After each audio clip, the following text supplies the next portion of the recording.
August 24, 2025, magwo-walking ako. Pero ang gagamitin kong sapatos ay eto. Titingnan ko kung... Pero masarap naman siya sa paa. Pero titingnan ko ng medyo mahaba na distance. Alright? Ikaw, nag-walking ka na ba? Ayan.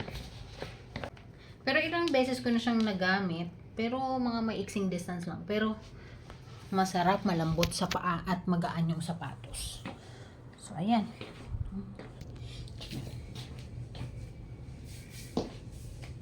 Nakaka 1.43 kilometers na ako at eto nga yung sapatos. At the end of this video, I'll show you kung nakailang steps ako. Alright? Ang init, mag-alas 12 ng tanghali dito. Andito na ako agad, nakabalik na ako. Bali sa data ni Strava, naka 4,000 plus steps lang ako. Tapos in 35 minutes, umuwi na ako kasi parang nahilo ko. Kaya hindi ko na tinapos. Ulitin ko na lang ulit.